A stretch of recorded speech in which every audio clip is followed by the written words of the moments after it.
ಸಾಮೂಹಿಕ ಮಡಿಲಕ್ಕಿ ಕಾರ್ಯಕ್ರಮದಲ್ಲಿ ದಾಸಲಕುಂಟೆ ಮಾತ್ರವಲ್ಲದೆ ಪರ ಊರಿನ ಮಹಿಳೆಯರು ಕೂಡ ಭಾಗವಹಿಸಿದರು. ಅಲ್ಲದೆ ಕಾರ್ಯಕ್ರಮಕ್ಕೆ ಮೆಚ್ಚುಗೆ ವ್ಯಕ್ತಪಡಿಸಿದರು.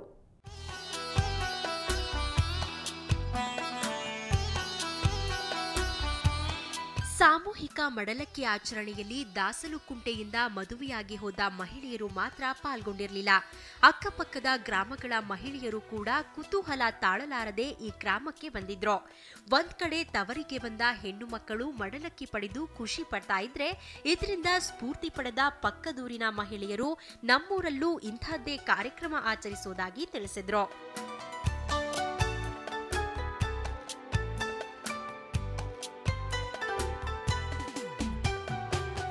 ಈ ಕಾರ್ಯಕ್ರಮ ನೋಡಿ ನಮಗೆ ತುಂಬ ಆಸೆ ಆಯಿತು.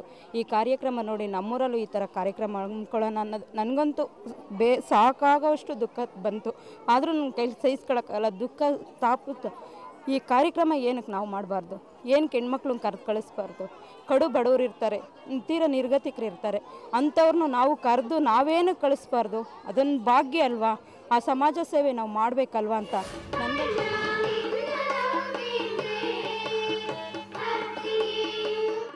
ಪುರಾತನ ಕಾಲದಿಂದಲೂ ನಡೆದುಕೊಂಡು ಬಂದಿರುವ ಆಚರಣೆ ಸಂಪ್ರದಾಯಗಳನ್ನು ಉಳಿಸಿ ಬೆಳೆಸಲು ಇಂತಹ ಕಾರ್ಯಕ್ರಮಗಳು ಅವಶ್ಯಕ.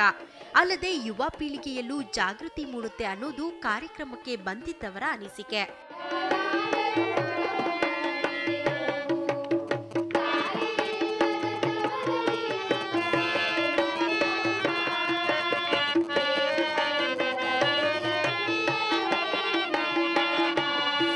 ನಂಗೆ ತುಂಬ ಸಂತೋಷ ಆಗ್ತಿದೆ. ಈ ಥರ ಪ್ರೋಗ್ರಾಮ್ಸ್ ನಡೆಸ್ತಾರೆ. ಇದೆ ಫಸ್ಟ್ ಟೈಮ್ ನಾನು ನೋಡ್ತಾ ಹಾಗೆ ಈ ಥರ ಮಡ್ಲಕ್ಕಿ ಕೊಟ್ಟು ಹೆಣ್ಮಕ್ಳಿಗೆಲ್ಲ ಈ ಥರ ಪ್ರೋತ್ಸಾಹಿಸ್ತಾ ಇರೋದು. ಈ ಥರ ಫಂಕ್ಷನ್ಸ್ ಟೌನ್ ಕಡೆ ಎಲ್ಲೂ ನಡೆಯೋದಿಲ್ಲ. ಇದು ತುಂಬ ರೇರ್ ಆಗಿದೆ. ಬಟ್ ಈ ಥರ ಹಳ್ಳಿ ಕಡೆನೂ ತುಂಬ ಕಮ್ಮಿ ಆಗಿ ಹೋಗ್ಬಿಟ್ಟಿದೆ ಈ ಥರ ಫಂಕ್ಷನ್ಸ್ಗಳು ನಡೆಯೋದು. ಎಲ್ಲ ಕಡೆನೂ ಇದೇ ಥರ ಹೆಣ್ಮಕ್ಳಿಗೆ ಅರ್ಶಿನ ಕುಂಕುಮ ಕೊಟ್ಟು ಪ್ರೋತ್ಸಾಹಿಸಿದ್ರೆ ಎಲ್ಲ ಹೆಣ್ಮಕ್ಳಿಗೂ ತುಂಬಾ ಖುಷಿ ಆಗುತ್ತೆ.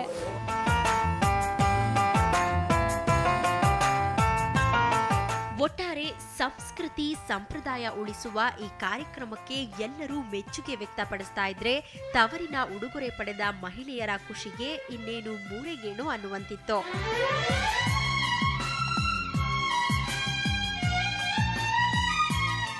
ಟಿ ಯೋಗೇಶ್, ಸುವರ್ಣ ನ್ಯೂಸ್ 24/7 ತುಮಕೂರು.